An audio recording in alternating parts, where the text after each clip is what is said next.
Hey guys, thanks for joining me on this fifth installment of the Too Complicated for History post show. Today we had the lovely Sam Snyder on. As you can tell from the episode, Sam is a friendly. We have known her for quite a while over here at Primary Source Media. We've worked with her closely at Mount Vernon. She's wonderful, and it was truly a pleasure to have her on this episode to talk about her favorite subject matter, Elizabeth Powell. Elizabeth Powell seemed to be so ahead of her time for the 18th century, right? She spoke about women's rights. She was politically savvy. She made it who she was. She broke social norms in a way that history respects. We're still talking about it today. Was she alone in this plight, or were there many women who were similar to her in the time that history has forgotten or that we should talk more about? Well, I don't think she's as far outside of her time as we kind of want her to be, even though she did push things about women being in the political conversation. She didn't push so far out of bounds that she sort of threatened the men in charge. So she was within her bounds to push. She didn't go that's why we can praise her now, because it was just enough that she was respected by, the political men who were actually in charge. But she didn't cause any sort of uproar. And the reason she was able to do that is because, one, she was elite. So she came from a good family and she married into a good family. So she had money, she was elite, she was able to walk in these social circles, and she was also brilliant. And so I think she was just so smart and so politically savvy that she couldn't be ignored. And there was, I think it was John Adams, where at one point he's concerned that Elizabeth doesn't like him. Well, I mean, he thought that about most people, that they didn't like him, and some probably didn't. But I think that she was able to get away with being ahead of her time because of her station in life. Whereas I think for the normal folk, not the elite status, there was only so much you could do and only so much pushback you could have.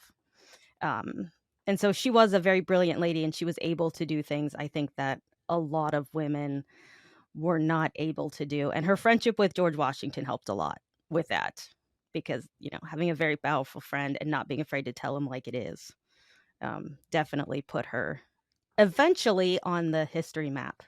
Finally, thanks to Sam. Yeah, and I had an interesting, actually, Lynn and I had an interesting conversation with someone earlier, and something that they said that resonated really well with me was that history is dynamic, and we are expanding our view of it now. And so, she's appreciated in history, but also this is a lot of new research and a lot of hard work that Sam is doing, and it's now giving us a more full picture of the time. Um, and it is really, really cool to learn, that these friendships, again, were a little bit more balanced, at least, in private. Um, and after all of the stuff that we've learned about George and how she had such influence over him, and in a good way, sometimes it sounds like influence, like, ooh. Um, it's really cool. It's great that we all need really strong friends and smart friends and savvy people with different perspectives to help us really hit what we need to do. And I think she was just that for George, and also an amazing human in her own right. So You guys brought up, and this is really important because the docu series that we are producing along these same veins talks about the strong women in Washington's life, but also talks about family. And that's an aspect that you think about a lot when you listen to this episode. Family, whether or not, as you've said, it's her station that allowed her to have the platform, Lynn, or her family dynamics, or how women were often shaped. And correct me if I'm wrong in making this statement, but women were often shaped by their family. Whether or not they were widow or who they married or so on. And um, I'm curious, like let's talk about the importance of family in the 18th century. I would love to get your opinion on how that dynamic really shaped the 18th century. It came up in the podcast that we're not so different, and that we these people, these figures from the 18th century would have felt the same way about losing a kid as we would now, or losing a husband as we would now. Although I would say from 200 and some odd years later, we might say, people died all the time, and kind of brush it off as not having this emotional connection as we would today. But that's not true, right? So, Absolutely. I think the story between Elizabeth and Samuel Powell is a fun one, it's a sweet one, and it's also a sad one. I think the two of them both very, very brilliant, headstrong, I think is the word. They were both sort of um power people on their own, and then together they were sort of a power couple of Philadelphia.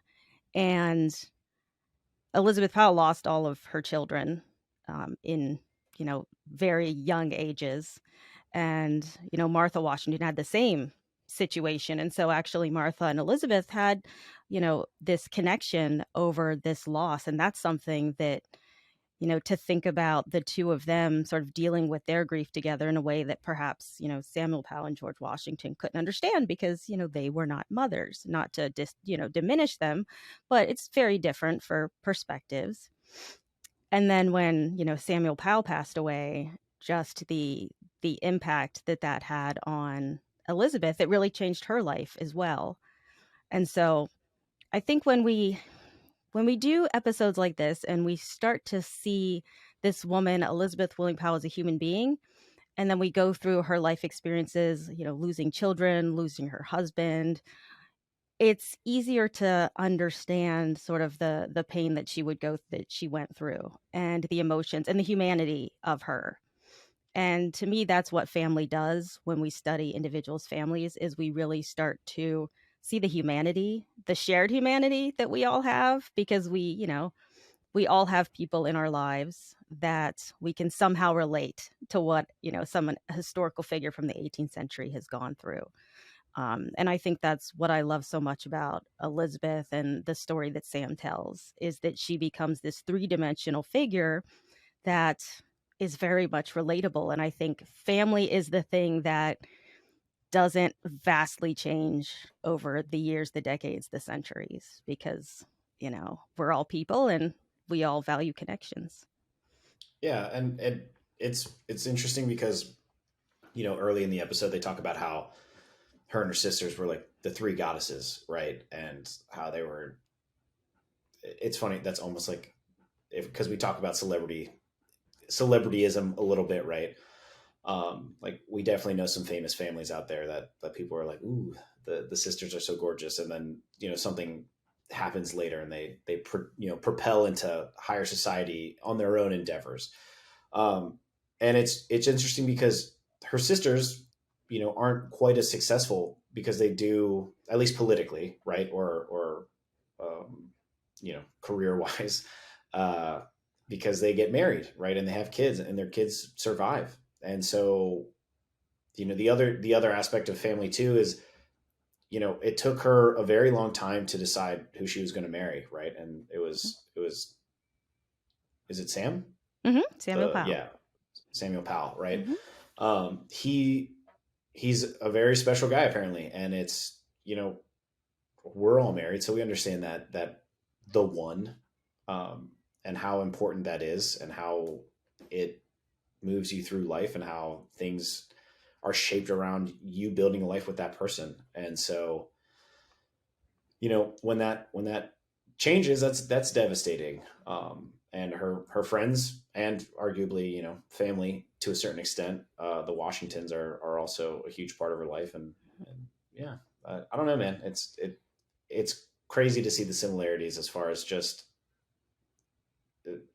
we assume people were so much more hardened Hmm. by right. by like the lack of technology, and it's like, no, they're people. Hmm. Right. I know we harp on that a lot, but it's a really important thing to remember. They are people, and we can even talk about George Washington and how the impacts of his family life led him down the road that he went. Right. So, and that includes devastating loss. Mm-hmm. And so Yeah, and I was just can't remember where I saw it. I hate to say that it was. Oh, you know what it was? It was TikTok, and it was the history of the word goodbye.